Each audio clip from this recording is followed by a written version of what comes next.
नमस्कार। देश काल में आपका स्वागत है। मैं हूं केश कुमार। दोस्तों, चुनाव करीब आते जा रहे हैं, लेकिन बहन मायावती अपने पत्ते नहीं खोल रही हैं। उन्होंने अपने पत्ते छिपा के रखे हैं कि आखिरकार इस चुनाव में वो क्या करेंगी।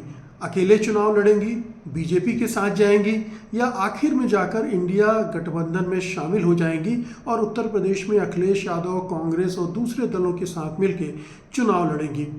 पिछले महीने उन्होंने अपना उत्तराधिकारी घोषित कर दिया था। अपने भतीजे आकाश आनंद को उन्होंने पार्टी की बागडोर सौंप दी थी। उसके बाद से अब जो आकाश आनंद हैं वो सक्रिय हो गए हैं। उन्होंने बाकायदा एक मिस्ड कॉल के जरिए पार्टी से जुड़ने का एक ट्वीट भी किया है और कहा जा रहा है कि एक नया मीडिया सेल भी उन्होंने बनाया है, जिसका उद्घाटन जल्दी ही मायावती करेंगी। अभी ये स्पष्ट नहीं है कि बसपा की बागडोर मायावती किस हद तक संभाल रही हैं, किस हद तक वो आकाश आनंद को सौंपने जा रही हैं। इतनी जल्दी और इतनी आसानी से तो बहन मायावती पार्टी छोड़ेंगी नहीं, लेकिन ये माना जा रहा है कि उन पर दबाव बहुत है बीजेपी की तरफ से।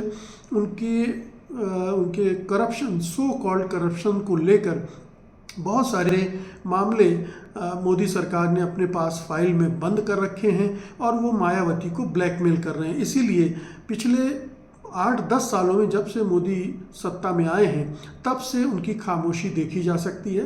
वो बयान जारी नहीं करती हैं, बयान जारी करती भी हैं तो मोदी या उनकी सरकार पर उस तरह से हमले नहीं करती हैं, बल्कि विपक्षी दलों पर ही वार करती रहती हैं, कभी अखिलेश यादव की पार्टी पर तो कभी कांग्रेस पर। तो ये सब की निगाहें मायावती पर लगी हैं, क्योंकि मायावती उत्तर प्रदेश में एक बहुत बड़ा फैक्टर साबित हो सकती हैं। ठीक है कि उनकी पहुंच, उनकी पकड़ दलित वोटों पर कमज़ोर हुई है, और वो जो एक समय था, जो एक एक्स फैक्टर उनका होता था कि वो जिस तरफ भी जाएंगी सत्ता का पलड़ा उस तरफ झुक सकता है, अब वैसा नहीं लग रहा है। लेकिन अभी भी वो किसी का खेल बिगाड़ने की हैसियत रखती हैं। अगर वो बीजेपी के साथ मिल जाए तो अखिलेश यादव और कांग्रेस का खेल बिगाड़ सकती हैं। अगर वो अखिलेश यादव और कांग्रेस के साथ हाथ मिला लें तो बीजेपी का खेल काफ़ी हद तक बिगाड़ने की हैसियत रखती हैं, क्योंकि ख़ास तौर पर जो जाटव वोट है, तकरीबन 8% है उत्तर प्रदेश में, और 8% वोट उत्तर प्रदेश में बहुत मायने इसलिए रखते हैं कि वहाँ कई कोणीय मुकाबले होते हैं, कम से कम त्रिकोणीय मुकाबला तो होता ही है, और उसमें फिर 2-2, 1-1% वोट भी सीटों के लिए काफ़ी निर्णायक साबित होने लगते हैं। तो मायावती की भूमिका क्या होगी, इसको लेकर बड़े कयास लगाए जा रहे हैं। ये भी कहा जा रहा है कि कांग्रेस अंदर खाने मायावती से बातचीत कर रही है। उसके जो सूत्रधार हैं वो उनको मनाने में, तैयार करने में लगे हुए हैं, और मायावती अभी इस तरह के संकेत नहीं देना चाहती, क्योंकि अगर उन्होंने अभी पत्ते खोल दिए तो मोदी सरकार ईडी, इनकम टैक्स, सीबीआई वगैरह को उनके पीछे लगा देगी और उनकी सारी जो संभावनाएं हैं वो खत्म हो जाएंगी। तो वो चुनाव की घोषणा के आसपास शायद ये ऐलान करेंगी कि वो क्या करेंगी। हमारा अनुमान ये है कि इंडिया गठबंधन के साथ जाने की संभावना बहुत कम है। वो हो सकता है कि बीजेपी से अंदर खाने कोई सेटिंग करें, या इंडिपेंडेंट ही चुनाव लड़ें और दुर्गति को प्राप्त हो, लेकिन बीजेपी की मदद कर दें, जो कि बीजेपी चाहती है कि वो चुनाव लड़े, या तो हमारे साथ लड़े या फिर इंडिपेंडेंट लड़े, इंडिया गठबंधन के साथ न जाए।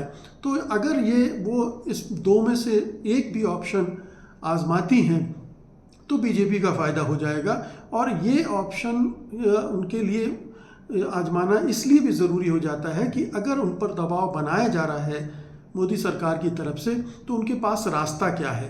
उन्होंने बेशक आकाश आनंद को पार्टी की बागडोर सौंप दी है, और शायद इसलिए भी सौंपी हो कि क्या पता कब उन्हें ईडी के दफ्तर में हाजिर होना पड़े, या ईडी उन्हें उठा के किसी मामले में जेल भेज दे। ये भी एक संभावना हो सकती है।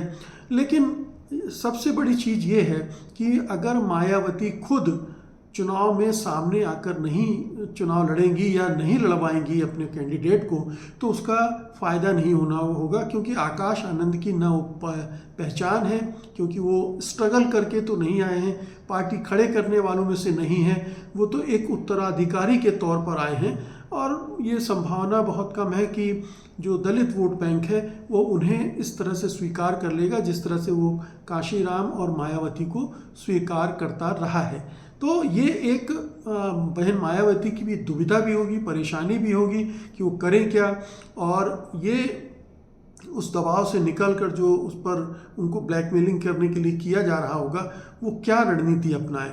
वो सुरक्षित इस रास्ता ढूंढ रही होंगी, लेकिन अब जो स्थितियां बन गई उसमें सुरक्षित रास्ता कोई है नहीं, सिवाय इसके कि मोदी को पराजित करें, बीजेपी को पराजित करें और फिर अपना एक नया रास्ता खड़ा कर सकें। और ये तभी हो सकता है जब उत्तर प्रदेश में वो इंडिया गठबंधन के साथ शामिल हो और बीजेपी की सीटें आधी करने में अपना पूरा जोर लगा दें।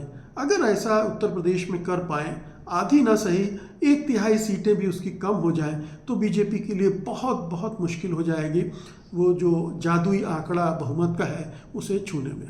बहुत बहुत शुक्रिया आपका, धन्यवाद।